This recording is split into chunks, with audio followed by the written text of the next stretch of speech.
"The special tonight is not on the menu, sir." A polite phrase, soft, just audible amid the clinking of silverware. Caleb glanced up briefly and met eyes that did not look away. Her voice carried a discordant note against the carefully orchestrated atmosphere of the room. He registered it, then let it pass. He wasn't here to analyze a waitress. He was here for another reason. Ethelgard. People called it the Cathedral of Manhattan. Ebony pillars soared like church spires, brass chandeliers spilled candle-like, light and an illusion of warmth. The air was thick with the mingling of seared wagyu and aged wine, heavy as incense.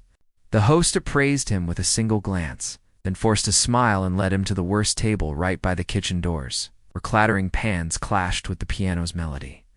An insult wrapped in courtesy. Caleb sat without reaction.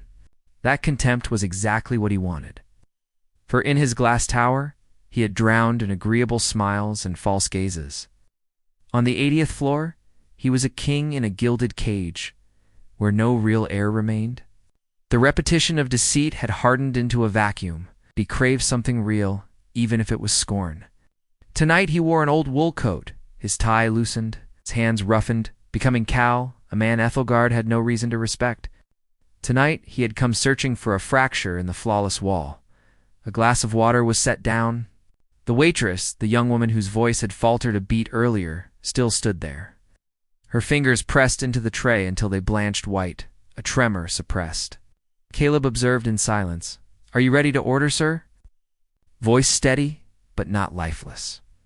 Caleb folded the menu. He hadn't come to eat. He had come to test. To throw a stone into the pond. Prometheus cut. Wagyu A5. And Chateau Margaux. 1982. An absurd order. A $700 cut of Wagyu and a glass of rare 1982 wine together. More than a month's wages for many. In his guise, it could only look like a farce. He waited for the hesitation, for the glance toward the manager, for the question, "Are you sure?" But it never came. She paused for a brief moment, inhaled quietly. The corners of her lips lifted into a fleeting smile, different from the prescripted ones. Ethelgard drilled into its staff. "An excellent choice, sir. No doubt, no mockery." She accepted. The order as though it were entirely deserved. That instant, Caleb saw the first crack. She turned and walked away, her steps even. But only a few paces on, a shadow blocked her path. Julian Croft. The restaurant manager suit pressed to perfection, tie red as wine, a half-smile fixed. He didn't need to raise his voice. He leaned close, murmured something small enough to become a secret. Caleb couldn't hear the words.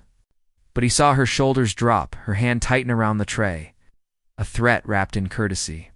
The glass in Caleb's hand tilted. A bead of water burst and spread across the glass table like a stain of blood.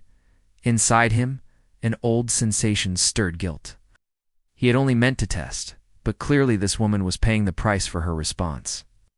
Around him, silverware chimed, and muffled laughter drifted. The false music still played, but in Caleb's ears it had turned into a dirge.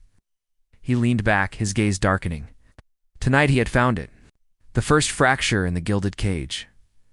Julian Croft's whisper still lingered in Ellie's ear like a cold needle. "Leo." Just one word, yet enough to choke her throat.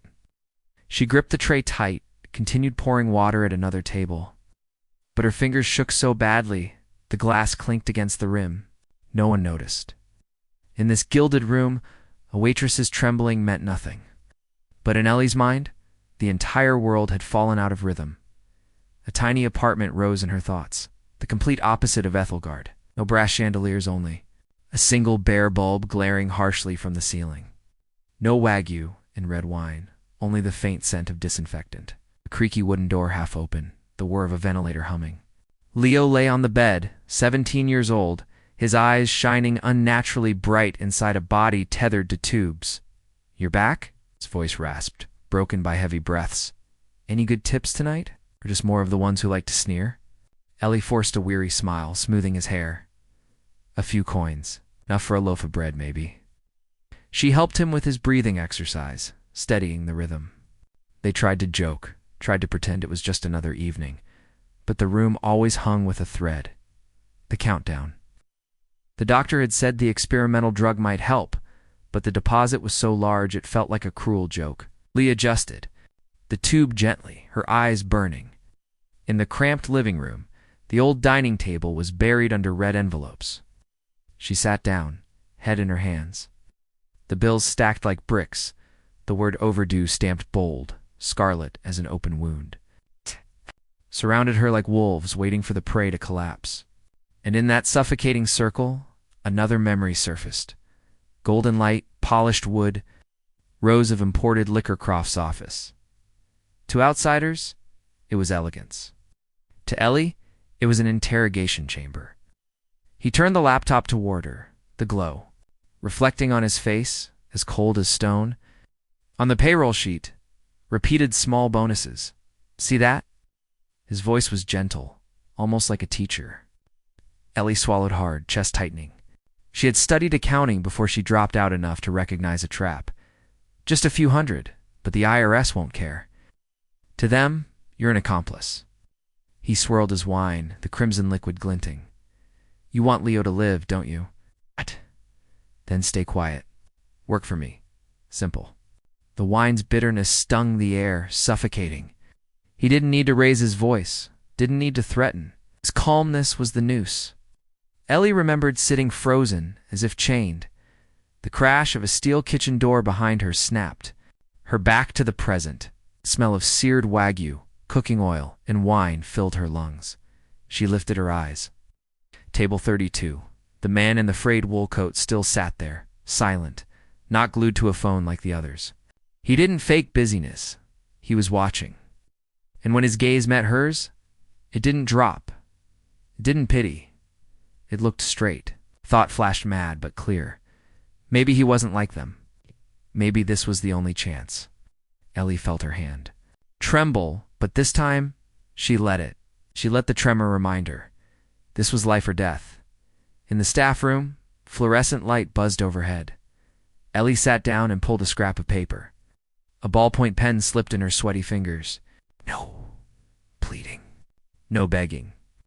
She wrote it like a cold report.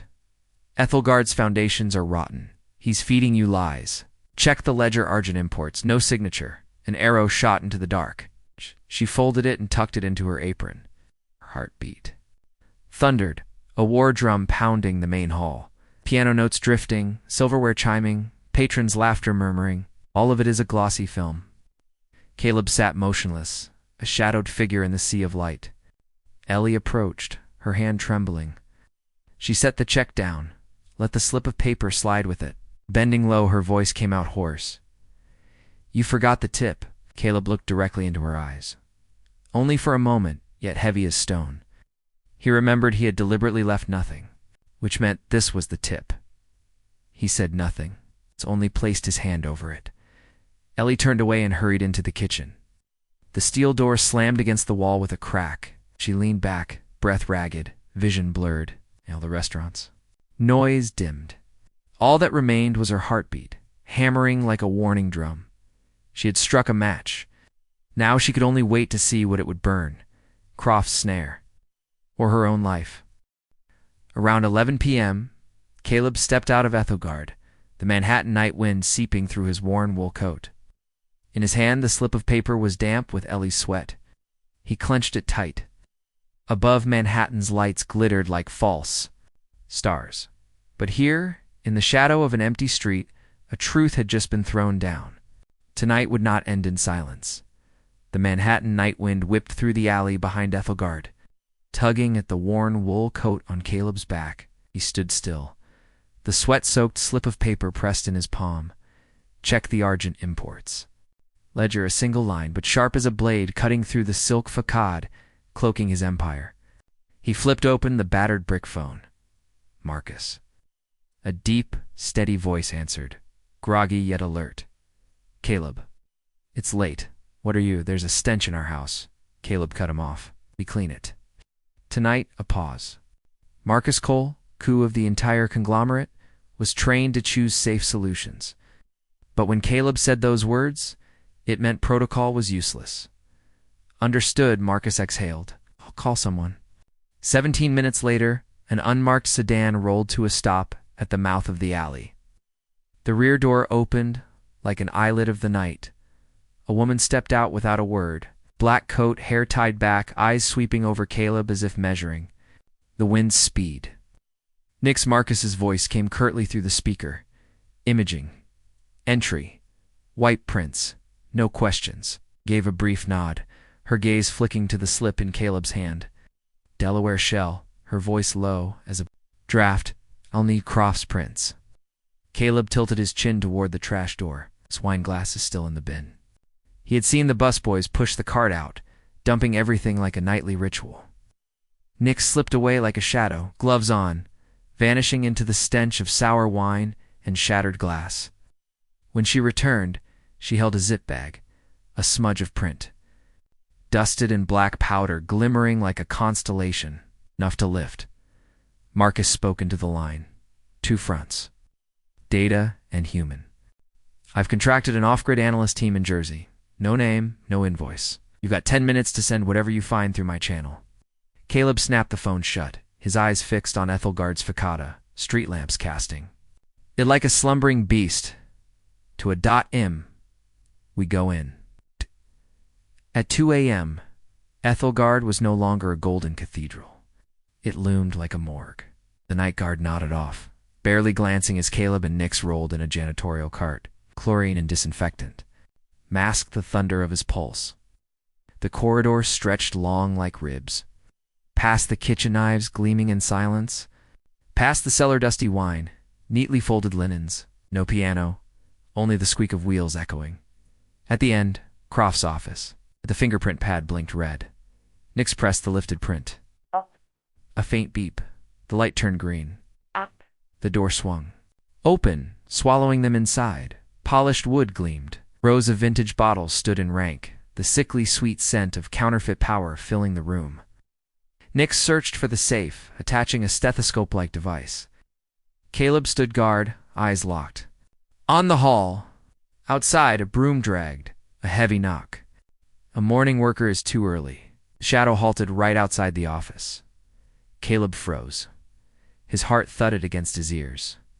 Then the steps receded. Only the smell of dark wood and cold sweat remained. Click, the lock gave. Inside the safe, a black ledger and an orange hard drive. Caleb flipped open the ledger. First page. Argent Imports LLC. Invoices stacked protein additives. Exclusive seasonings all routed into high-end restaurants. Ethelgard at the top. Next page. Scrawled notes. AX13. Marveling 24 to 36H. Symptoms delayed. Neural, subtle motor. Caleb read and felt ice crawl down his spine. Croft wasn't selling Wagyu. He was selling illusion cheap meat soaked in neurohormones, leaving diners euphoric, then slowly rotting them from within. Nix plugged the drive into her imager. Green lights pulsed. Data spilled like a flood. The phone buzzed. Marcus? I just scrubbed payroll, his voice urgent. There's a name, Ilara Vance, waitress, low wages, drowning in medical debt. Caleb stayed silent, Ellie's image flashing, her trembling hand clutching the tray, yet her eyes unbowed. Marcus continued. Cross-check with Karat, dependent. Leo Vance, 17, cystic fibrosis, on the wait list for Orpheum Delta trials. Deposit required, impossible. Caleb shut his eyes. Croft's whisper, Leo returned, now sharp as steel. Not all, Marcus lowered his tone. In the hard drive, a folder of Vance. Swapped a generic saline hold shipment until compliant. Croft directly tampered with the boy's meds. He bound Ellie to her brother's illness. The polished wood chamber turned into a tomb. The words on the page unraveled the stage curtains. Caleb didn't roar. He stood in silence, letting the rage freeze into a blade. Lock the safe. We leave. By 3:30 a.m., the car tore through empty streets. Neon lights streaked across the windows. Caleb sat rigid, hard drive in hand, the black ledger pressed to his chest. The phone vibrated. Marcus's update came clipped, preliminary scans complete. Decryption underway. By sunrise, you'll have the full picture. Caleb gave no reply. He stared at Manhattan's glow through the glass. To him, The city was no longer a kingdom of golden light. It had become a stage. His fingers tightened. On the drive, silence but within it, the storm coiled, waiting to break with the dawn. Dawn spread slowly over Manhattan. In a penthouse high above the city, Caleb sat alone before a massive wall-to-wall screen. Cold blue light cut across his face like a blade. On the screen, Croft's hard drive spilled its secrets. Invoices, emails, surveillance footage. It froze. On one clip, Croft in his office, pouring wine, his voice steady as if lecturing. "That boy won't make it through the winter if you don't behave." Before him, Ellie bowed her head, fingers clenched so tight they seemed ready to snap. Caleb didn't blink. The glass in his hand cracked, splintered, shattered, cut into his skin, blood dripping onto the wood floor. He didn't pull back. His fury didn't erupt. It sank, hardened into steel. Across the city, Ellie descended into the subway, her steps heavy as lead. A few cold coins rattled in her pocket. Every step up from the station felt like dragging an anchor. She knew Croft would be waiting. Ethelgard gleamed in the morning light, glass doors reflecting the sun, as if nothing was wrong. But inside, there he was, Julian Croft, suit immaculate, red tie, cologne thick enough to choke the air. "You look pale today," he murmured, like a note of concern. "Don't forget your vitamins." Ellie bit her lip, fingers whitening on the tray. His words were a tightening collar, reminder that Leo's life was in his grip. In the penthouse, Marcus delivered his report. "The FDA is ready. The SEC will move on the financial fraud. The FBI is in position, waiting for your word. The press is already embedded for the noon rush." Caleb stood at the glass wall, staring down at Central Park's green sprawl. "But I don't want him just arrested. I want him disgraced. I want the entire city to witness." Marcus nodded. He was used to quiet deals sealed in boardrooms. But today would be different. Today would be a public execution. "And Leo?" Caleb asked. "Medical team is in place. An ambulance waits outside the Queen's apartment. As we move into Ethelgard, they'll take the boy to the hospital and begin the proper trial regimen." Caleb closed his eyes and drew a deep breath. For the first time in years, his actions tied directly to a life, not a number, not a report, but a 17-year-old boy gasping for breath. Noon, peak lunch hour. Ethelgard overflowed with expensive suits and glittering pearls. Silverware chimed, polite laughter rose like a false chorus. Outside, black cars rolled to a stop. A driver opened the door. Caleb stepped out, not Caleb. Thorne in a Tom Ford suit, but Cal in his frayed wool coat, loose tie, calloused hands. Yet as he entered the restaurant, the air shifted. Croft looked up, at first puzzled, then his face drained. Recognition snapped into place. The puzzle. Pieces aligned. This Cal was no ordinary man. The room fell silent, and even the music seemed to hold its breath. Caleb walked through the maze of tables, each step cracking the veneer of perfection. He stopped before Croft, removed his thick glasses, and straightened to his full height. In that moment, Cal vanished. Only Caleb Thorne remained, not a billionaire, but a judge. He didn't look at Croft. He turned to Ellie, frozen in place, her tray trembling in her hands. "Thank you for your honesty, Miss Vance." His voice rang deep and clear, enough for every ear in the room. "You have my full attention now." One sentence, but it struck like thunder. Diners turned, staff froze. Lee's tears spilled. Croft paled, sweat beading his forehead. Caleb glanced at Marcus, entering with auditors in gray jackets. "Begin." Ethelgard's doors burst open. FBI agents, FDA inspectors, and SEC investigators flooded in. The scene collapsed into chaos shouts. Chairs toppling, cameras flashing in a storm. Croft stammered, "Gentlemen, this is a mistake," but the massive screen lit up. Marcus synced his tablet, displaying Argent Imports ledgers, hormone, AX13 data, and finally, the video of Croft threatening Ellie. Each file was a blow. Gasps rippled, hands flew to mouths. Croft's reputation was shattered in his own golden cathedral. Ellie stood still, her pulse hammering. For the first time, she no longer felt alone. In Queens, Paramedics lifted Leo onto a stretcher, reattaching tubes and securing oxygen. The boy whispered, "Ellie." A nurse smiled gently. "Her brother is safe now." The ambulance screamed away toward the hospital. Inside Ethelgard, Croft's wrists closed in steel cuffs. The metallic snap echoed like a final bell. He looked around, seeing the city's powerful patrons witnessing his humiliation at their tables.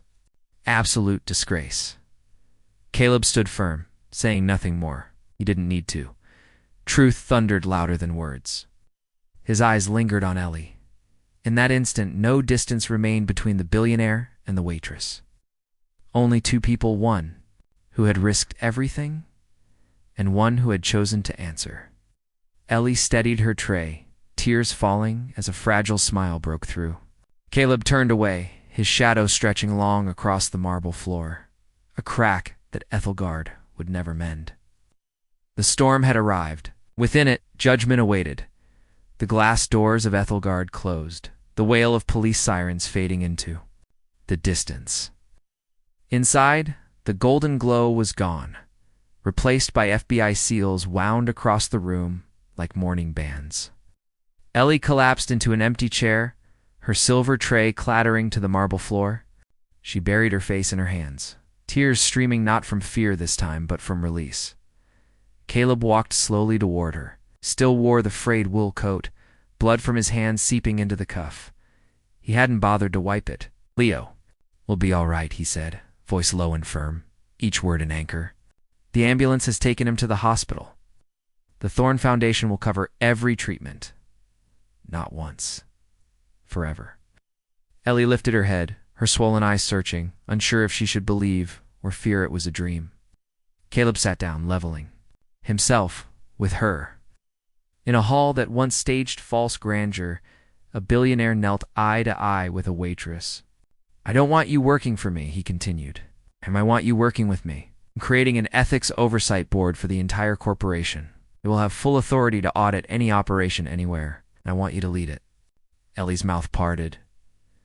I'm just you're the only one who risked everything to tell the truth," Caleb cut in. "That cannot be bought." The room was still. No silverware, no laughter, no masks. Only the heavy breathing of a girl handed a sword. Beyond those walls, New York trembled. News erupted. Ethelgard's CEO arrested neurohormones in fine dining. Those who had mocked Cal's shabby coat now sat frozen before their screens. In the prison van, Croft screamed for his lawyer. No one listened. The image of him being led away in cuffs had already stormed every channel. His empire collapsed in a single noon. That afternoon in a Queen's hospital, Leo opened his eyes. Color returned to his cheeks, and his breath eased under the proper medication. Beside him, Ellie gripped his hand and whispered, "We're safe now, Leo. We truly are." The boy smiled weakly. You won." Lee's throat tightened, returned toward the glass door. Outside, Caleb stood, his hand bandaged. He gave a single, steady nod. Night fell. The penthouse towered over Central Park. Caleb alone, shedding the wool coat but not donning the suit. On the table lay Croft's ledger and hard drive, now in FBI hands. He poured a glass of wine, but did not drink. The city lights glimmered in his eyes no longer as a golden cage, but as a battlefield. Marcus entered, weary yet exhilarated. "We won." Caleb shook his head. "No, this is only the beginning." His gaze burned. "Ethelgard was only the first crack. We'll tear them all down. No gilded cage stands if it's rotting inside." Marcus stood, stunned. For the first time in years, Caleb Thorne was no longer a lonely king. He had found purpose. Ellie, in a new uniform, no longer a waitress, stepped into an office flooded with morning light. On the glass door, a fresh plaque gleamed, Ethics and Quality Oversight Board Director, Elara. Vance, her hand trembled as she pressed it against the nameplate, drawing a deep breath. Beyond the glass, Manhattan blazed.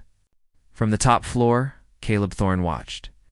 His smile thin, but real, the smile of a man who had rediscovered himself in someone else's fight. And that is how an ordinary waitress toppled a kingdom of lies. Ellie had no money, no power. Only a a desperate but unyielding heart, and a belief that truth deserved to be heard. And Caleb Thorne is a billionaire once trapped in his own gilded cage, who finally found purpose not in balance sheets, but in the defiant eyes of a waitress and the fragile breath of a 17-year-old. That's boy justice. That day came not only through handcuffs and the law. It came by granting power, by handing the smallest person a sword so no one would ever again bow trembling before rot. Think about it. How many Ellie Vances walk this world? How many dare risk everything for truth if only someone would listen? And one final question. If it were you, would you have the courage to do what Ellie did? Share your thoughts below. If this story touched your heart, hit like, share, and subscribe. And turn on the bell so you won't miss the journeys ahead, because sometimes one small act is enough to change an entire empire.